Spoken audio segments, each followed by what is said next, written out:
Charlie, so I want make you teach us some of the inputs where you they use. Oh, okay. So here are some of our inputs, but not all. We have a lot of inputs, but these are the few ones. I'm yet to get new inputs to add to this. Okay. So the inputs you are seeing here are made up of our foliar fertilizers, our fungicides, then our insecticides. Okay.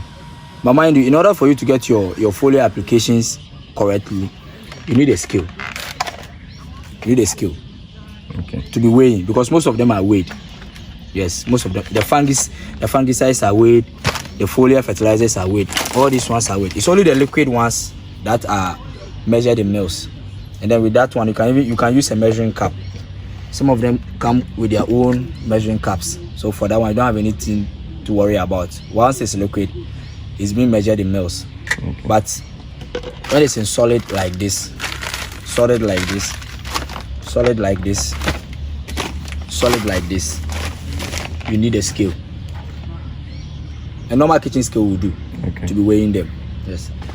So these things you are seeing over here are made up of foliar fertilizers and then fungicides and insecticides. These two you are seeing here are fungicides. Under normal circumstances, I'm supposed to be having about 3 of them. So I'm yet to buy additional ones too. These ones are from my previous cycle. I will need new ones. Okay. This one here used to be in a box, okay, but the box have a spot, so I've thrown the box away. This is called Coprofix. What? Coprofix. Okay. Coprofix. It's a fungicide. Okay. With different active ingredients. Then this is also another fungicide with different active ingredients. What you see over here is usually the active ingredients inside. Mancozeb. Yes, Mancozeb. But this is a brand name. Okay. So you might see different kinds of fungicides with different brand names. So when you are buying, what you do is you take the active ingredient into consideration. Forget about the brand name. Okay. Focus on the active ingredients. Okay. If I hadn't thrown the box of this, you would have seen this one has a different active ingredient. Okay. But if you follow the brand names, Coprofix and Benko, if you follow the brand names, you realize you buy the same thing with the same active ingredient but different brand names.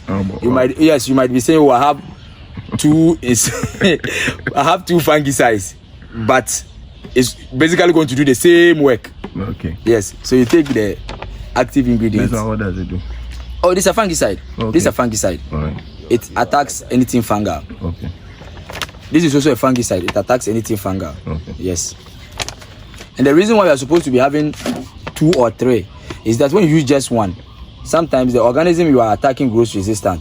Okay. Yes. So when you are using something that has just Mancozeb, it gets to a time when you are even spraying this, the fungal will say, "Oh, it's Mancozeb that is coming. Brace yourselves." we have always been seeing it. We are used to it. Okay. Yes. So the reason why we are supposed to have about 2 or 3 is that you'll be able to be confusing them. Maybe today they are expecting Mancozeb, but something different comes. Okay. Then they are dead. When they lay and then new ones come, they will also be expecting the previous one. Then before you realize, you surprise them with Mancozeb. Okay. Yes. That is why we usually have 3 at least. If nothing at all, you should be having 3. Yes. Then when you are spraying, you interchange. Let's say within a week. An example is within the week, maybe from Monday evening, you spray Benko. Wednesday evening, you spray Coprofix.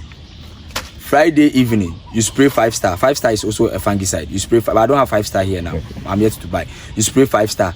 Then the following week, Monday evening, you don't spray Benko Mancozeb again. You can bring 5-star at the beginning. Okay. Then probably Coprofix in the middle. Then Mancozeb goes to the last. So you'll be interchanging like that. Yes, that is how to spray fungicides. Okay. Then when it comes to the insecticides, I have about 3. Yeah, I have about 3 different types of insecticides. I would say 4 types. Okay. I have this one. This one is Insecticide Super. And then when you look at this and this have the same active ingredient. This is an example of what I was saying. The name of this is Away. The name of this is Insecticide Super. when you look at the active ingredient, contains emamectin benzoate as part of the active ingredient. But this one has 2. It has emamectin and then the first one has 2. Then when you look at this away, when you look at the active ingredient, you see emamectin. Yes, so this one has what just ratio? This one has 1.9%. And this one has 10. Yes, this one has 10, but has an additional active ingredient. So this one has 2, and this one has just 1. But this one contains emamectin. This one contains emamectin and something else. So you see, basically they all be doing the same kind of work. Just that this one has upper hand than this. But the brand names are Evite Super and this is Away. So when you are buying, you should take those into consideration. Otherwise, you can have a different brand names, but the same emamectin here. So this is an insecticide. Then this one is also an insecticide. This is Power. This is Power. So when you look at this, Lambda. This one has Lambda. The active ingredient is Lambda. When you look over here. So which means this guy and these guys are going to do different works. So it's advisable to use these 2. This one is going to take care of insects that are going to die when they get into contact with Lambda. Then these ones are going to take care of insects that die when they come into contact with emamectin benzoate. That is the trips. And mind, when you are doing pepper, it's the severe insect that attacks pepper are the trips. You can never do pepper without trips, no matter what, they will come. I'm yet to see somebody who will tell me they did pepper and they didn't see even a single trip. You will see them, but you are supposed to be able to control them. And as I said here, we do preventive measure. So we have something we call scouting. Every morning when we come, we take plant by plant. Even if it's not plant by plant, we do random checking.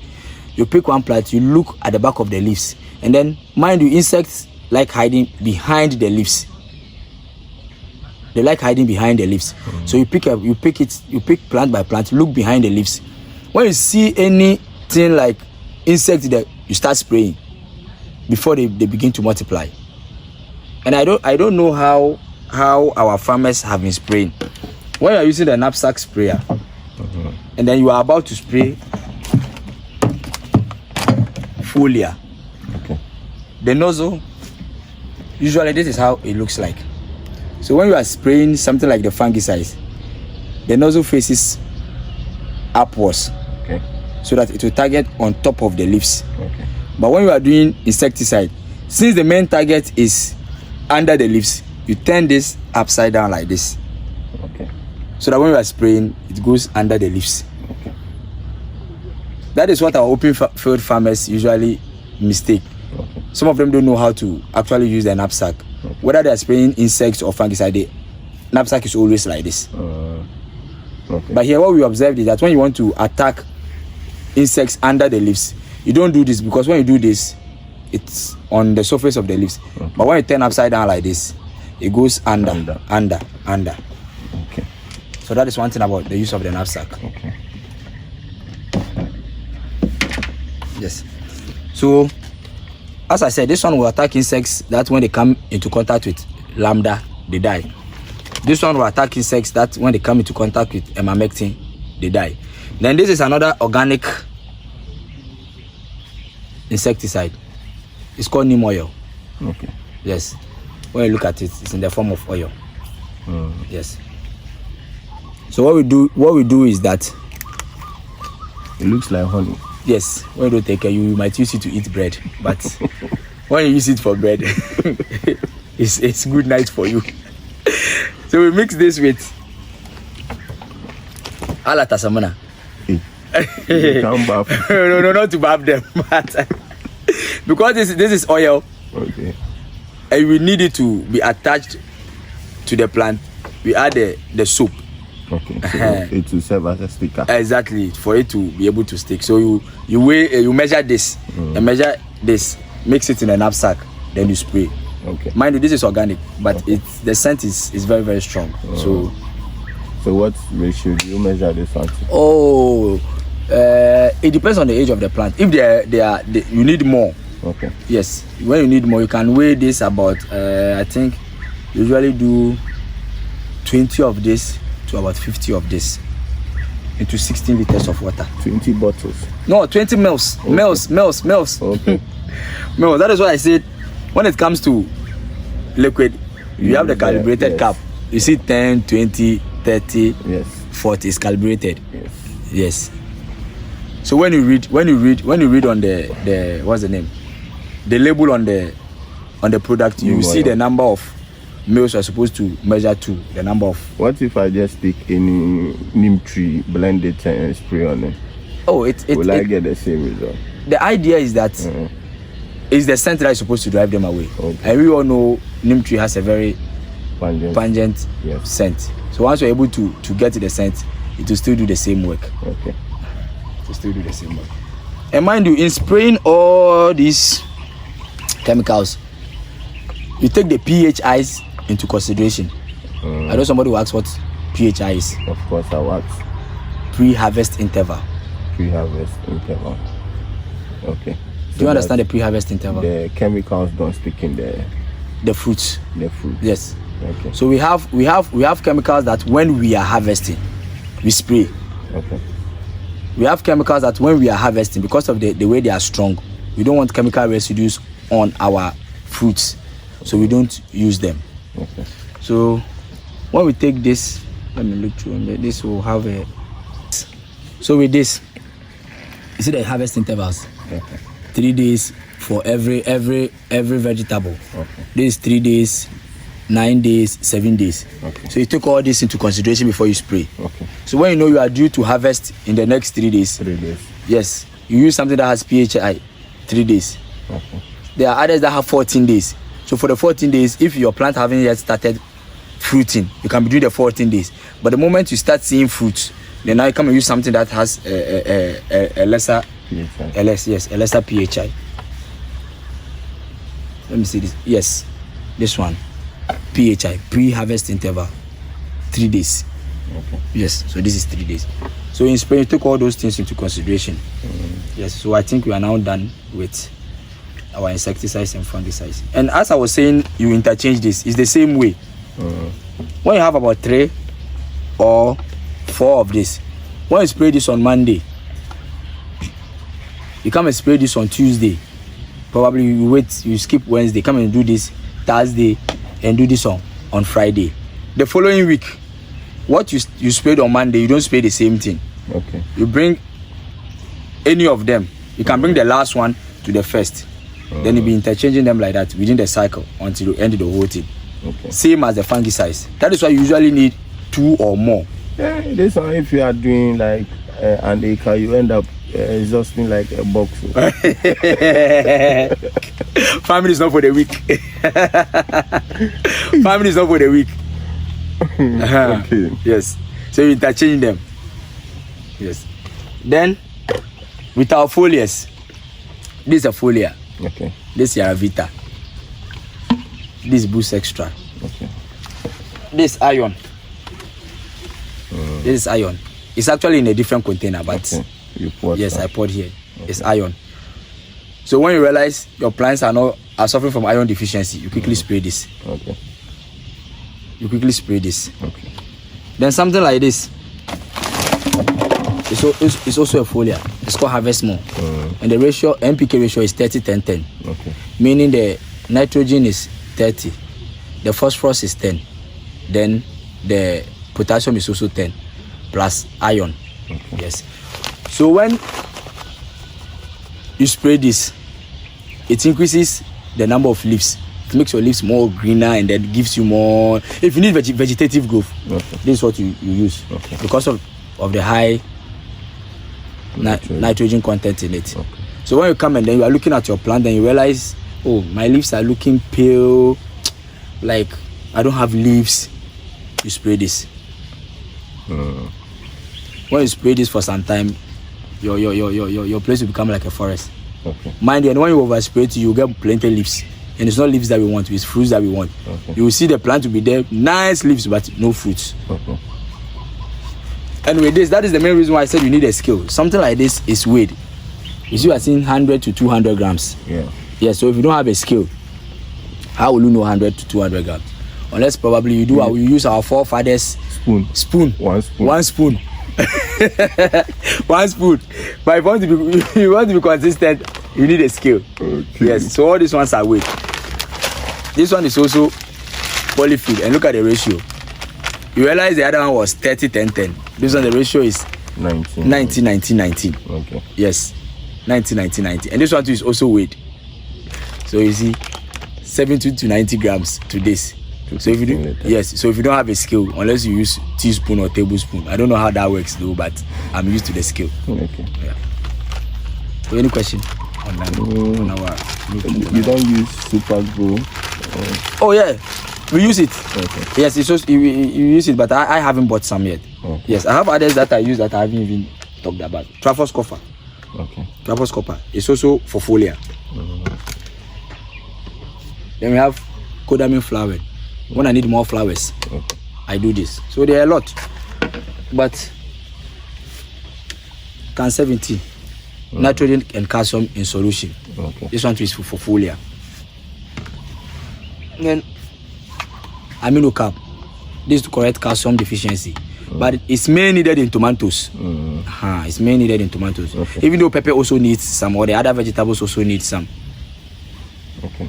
But it's in tomatoes that you need it more. Then we have this chalic potassium. I know you'll be saying it's a cocoa product. Yeah. But the idea is we need flowers. The way the cocoa people need flowers, we also need flowers here. I have personally tried it. Okay. I know people will be saying you are seeing cocoa, it won't work, but it actually works. When you spray, then you come back, the way your flowers look, you come and then your flowers are smiling. Bright flowers, more flowers. So it actually works. Even though it was, they became biased and did it for only the cocoa people. And we actually experimented on it and we tried it and then it was working. So once it's working, I don't see the reason why I shouldn't use it. Is it not bad for the crop or your human health? Oh no, for now we haven't seen anything. Once all of them are going to be consumed into the system and it's not having effect on those eating the cocoa, all it have effect on we eating the vegetables. So as if we want to take health into consideration. Yes.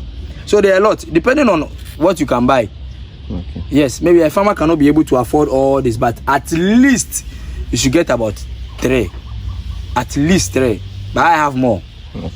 Yes. And with this, I don't spray them the same day. As I was saying, you spray and you interchange. So when I do this on Monday, I do this on Tuesday, I do this on Wednesday, Thursday.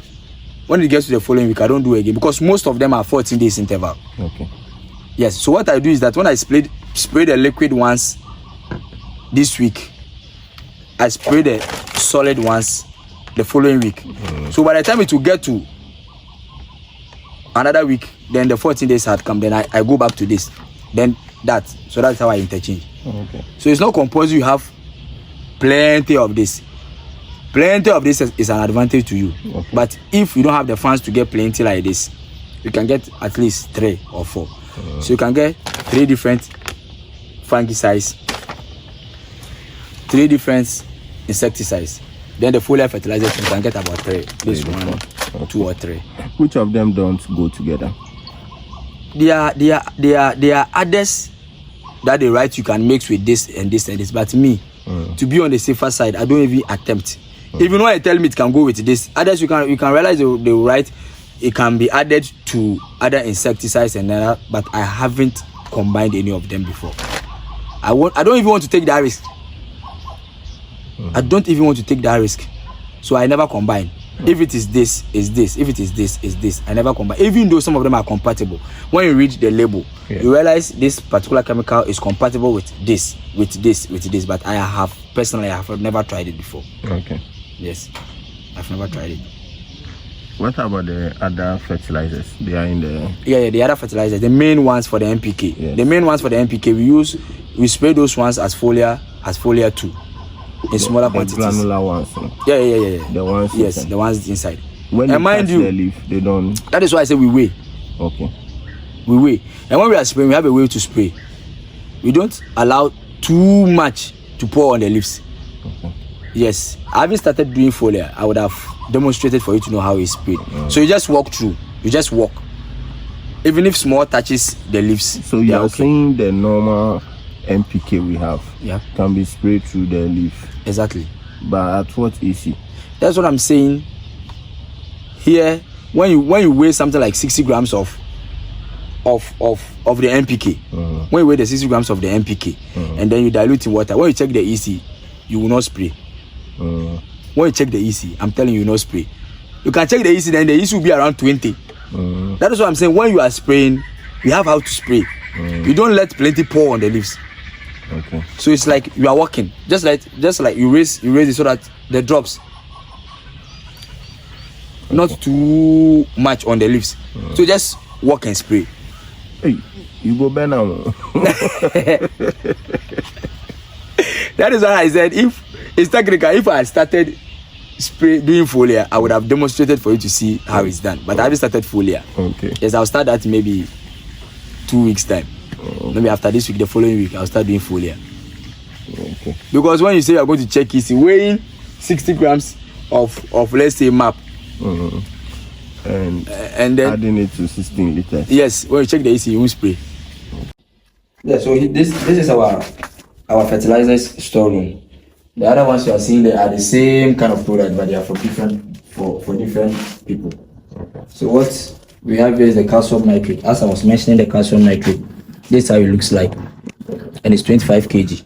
So with this, when you buy one of this, you can use this for about 2 cycles or 3 cycles, which means when you are done with your first cycle, you don't need to buy another one. But mind, when you are doing tomatoes like a lot of calcium. So tomatoes might even eat about 2 bags before your cycle will end. Okay. Yes, otherwise you will be getting this blossom end. Your fruits, you will not be getting your fruits. But for the other vegetables, they don't need a lot of this. So with this 1 bag, and with my cucumber production, I can use this bag, and then I will still be left with some for my next cycle. Okay. But assuming if I was supposed to be doing tomatoes, this would finish, and I will even need another bag, because it eats more of this. If you want your fruits to be okay from the blossom end rot, then you're supposed to give a lot of this. Okay. Yeah. Then we have the potassium nitrate. This how, and mind you, all these fertilizers you are seeing over here are greenhouse standard. Okay. They are not open field standard. They are greenhouse standard, which means they are highly soluble in water. Okay. Compared to the open field. Okay. Yes, that is why the open field fertilizers, it's very, very difficult for you to dissolve them entirely. That is why when you are applying them, you put them around the roots of the plants or in the soil, so that as it rains and then the water is going to be dissolving small. But this one we need instant dissolving. That is why they have been standardized to be greenhouse standard. Okay, so this is the potassium nitrate, and this is the map.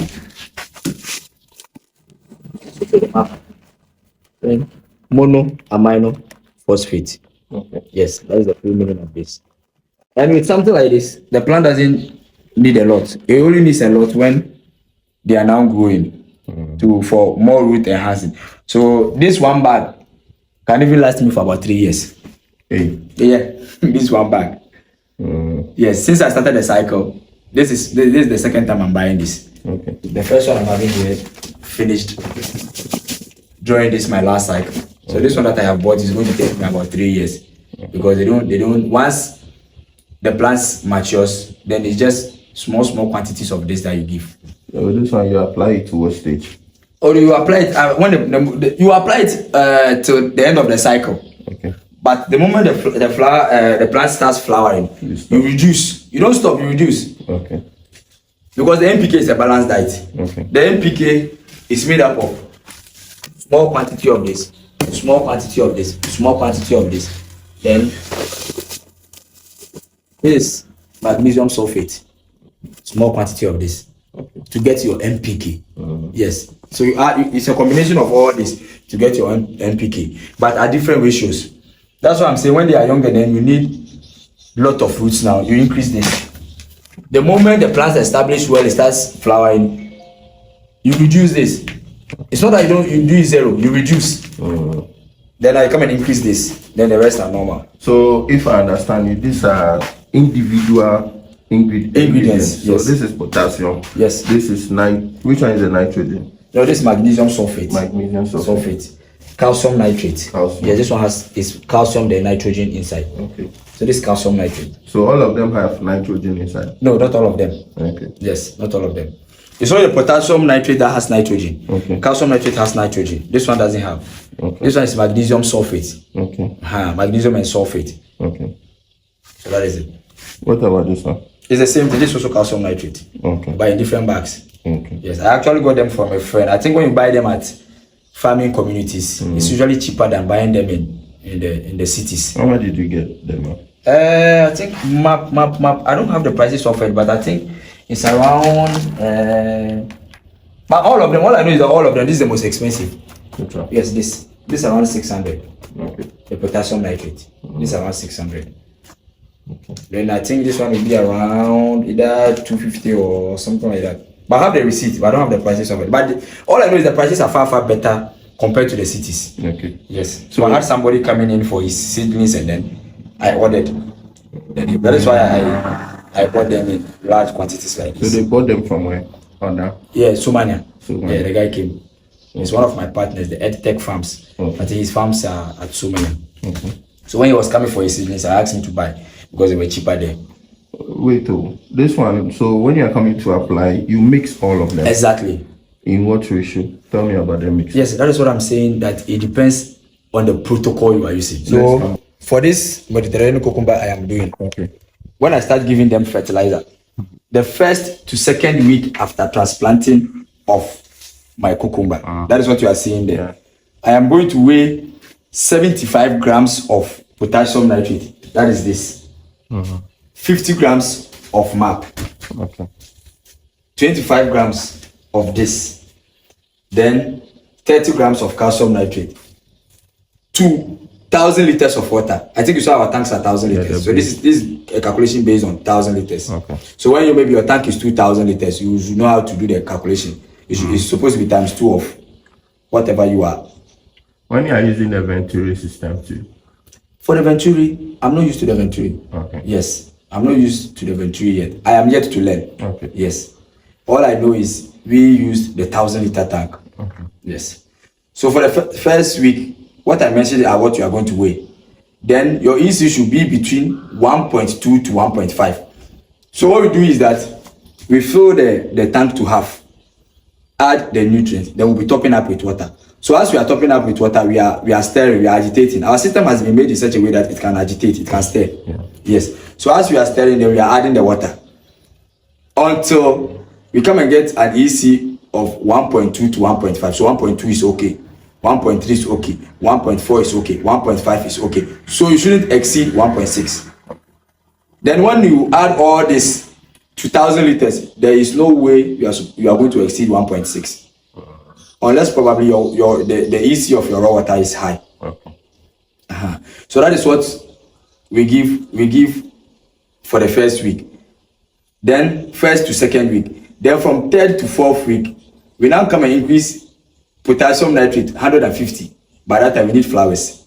So when you look at the first 1 week to second week, the potassium nitrate in it was just 75 grams. Then the MAP was 50. Then the others, the magnesium sulfate was 25. Then 30 grams of calcium nitrate. But third to fourth week, that means we have started flowering. So for more flowers and more fruits, I said we increase potassium nitrate. Okay. So when you look at the third to fourth week, the potassium nitrate here is 150 grams, followed by 50 grams of MAP. You see this one is still static. It doesn't increase, doesn't decrease. Still 50. Then magnesium, 50. Then 60 grams of calcium nitrate to the amount of water. And then your EC should be 1.6 to 1.8. So if you realize, as they are growing, you are increasing the EC. Okay. As they are growing, you are increasing Yes, the EC. so you realize the third to fourth week, we weigh 150 grams of the potassium nitrate, 50 grams of the MAP, 50 grams of the magnesium sulfate, 60 grams of the calcium nitrate, then at an EC of 1.6 to 1.8. Okay. So from what you have observed, I think you have observed once the plant is going up, then we are increasing the EC. Okay. Yes, because once it's going up, then it's becoming EC tolerant. So the higher the EC, then the higher the plant. Then after, we go to the fifth to the end of your cycle. That is, you can do 300 to 350 grams. So I think what we have noticed is that as we are going, potassium is increasing. 3rd to 4th week, we had 150 grams of potassium nitrate. 5th to the end, 300 to 350 grams of potassium nitrate, 50 grams of MAP, 100 grams of magnesium, 120 grams of calcium nitrate at an EC of 2. I think you remember I told you they can go as high as 2. Yeah. The moment you are giving them something more than 2, there's a problem. Okay. They'll start responding. Either your flowers will be burning, or your plants will start stressing. Okay. So that is the protocol for the cucumber. Okay. But when we go to tomatoes too has a different protocol. Pepper has a different protocol. What I'm giving you now is protocol for cucumbers. Okay. So you can't use protocol for cucumbers for tomatoes. It won't work.